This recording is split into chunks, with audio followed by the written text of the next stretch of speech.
Skye Squad, we are back in the building. Yeah, we back in the building. Listen, I don't know if you guys happened to catch our Real Housewives of Potomac review today, but it was lit, super passionate. But I got to tell you guys, I actually love all of those ladies and they are bringing it. But right now, we got to talk about Atlanta, okay?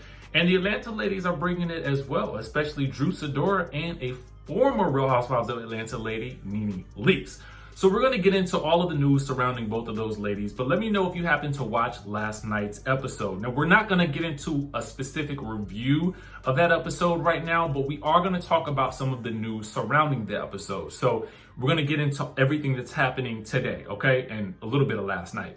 So before we get into that, make sure you guys hit the subscribe button, hit that notification bell button, and join the text community so I can send you a text message as soon as a new video drops, okay? Now, with that being said, let's go ahead and get into the news, okay? Now, I don't know if you guys are following Sidora on Instagram, but if not, you need to be, okay? Because that's where it's going down right now, okay? So I know that you guys happened to see last week's episode wherein we had LaToya calling Drew's wig a pet wig, and this week they named it Drewisha, okay? So they're talking about, her and Kenya Moore were talking about, you know, how Drew's wig looked like a pet, yada, yada, yada. Now, you know, Kenya Moore is very, very serious about her hair. She's very serious about her hair and anybody coming for her hair, which makes this all the crazier, okay?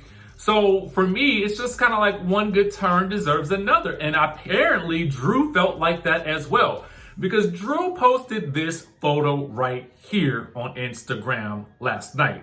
She said, someone sent this to me saying it's Kenya's hair though. Hashtag just saying, okay?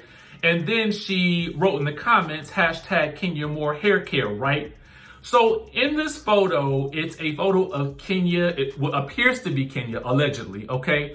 Of her with her head down, okay? And then there's what appears to be her real hair sticking out of the top, and then a trackerization, okay, or something of the sort, okay, is right there at the crown of the head. Now, why is this important? Because ultimately, Kenya Moore prides herself on wearing her long, luxurious, natural hair.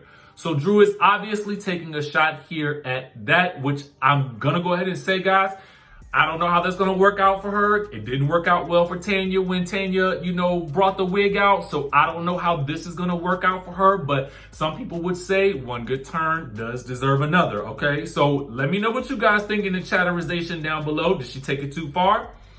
And so then she says, two married people taking pics for dating profiles. I can't. Hashtag fake vows.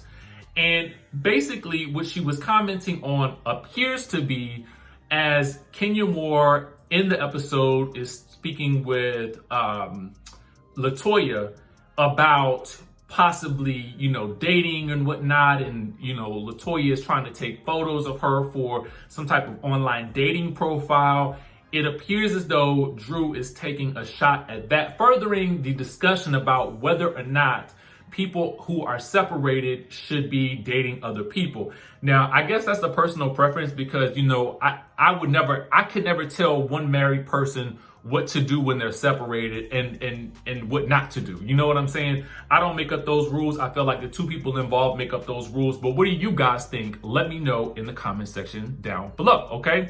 So a lot of stuff going on with Drew and Kenya and LaToya. And what we know from Drew, basically from what she told Kandi Burruss, is that there's some type of upcoming incident wherein LaToya gets wasted and she ends up, you know, puking all over the place, you know, a la Shamari, okay?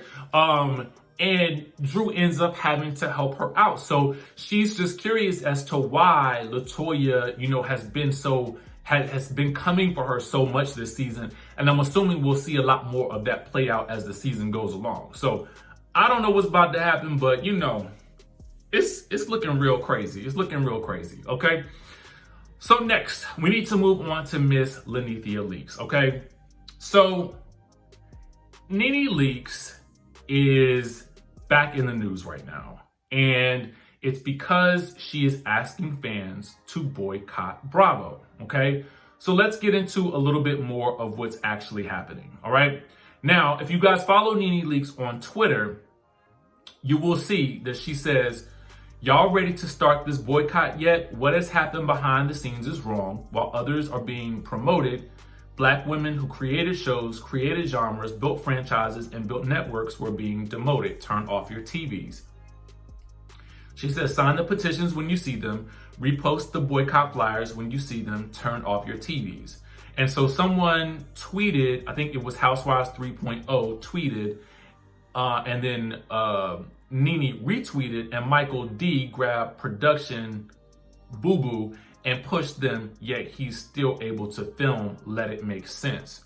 So then when you follow Nene Leakes on Instagram, in her IG stories, she says boycott, hashtag boycott Bravo, and then she says swipe up to sign the petition.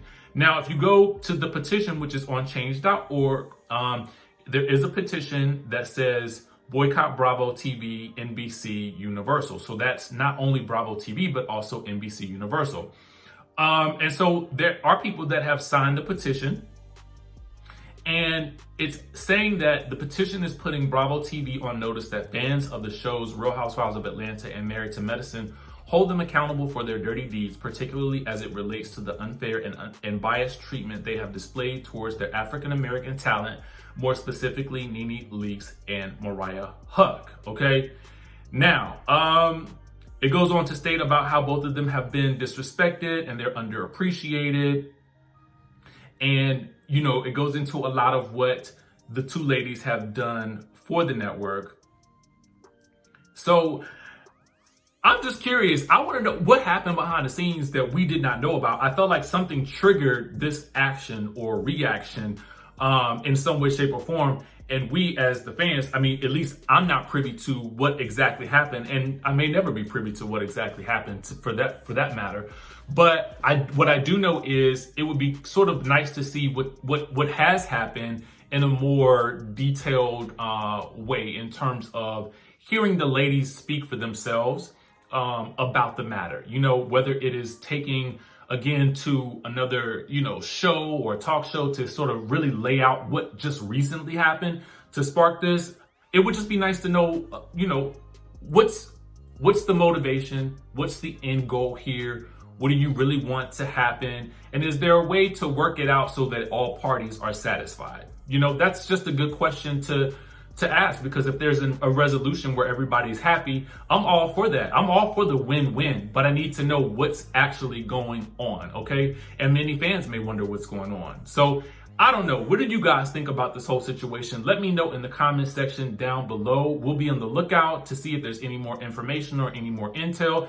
But obviously for me, you know, I love Bravo. So for me, it's going to be a hard deal not to watch the shows that are getting us through quarantine. So let me know what your thoughts are down in the comment section down below. Make sure you guys hit that subscribe button, hit that notification bell button, and I will catch you in the next video.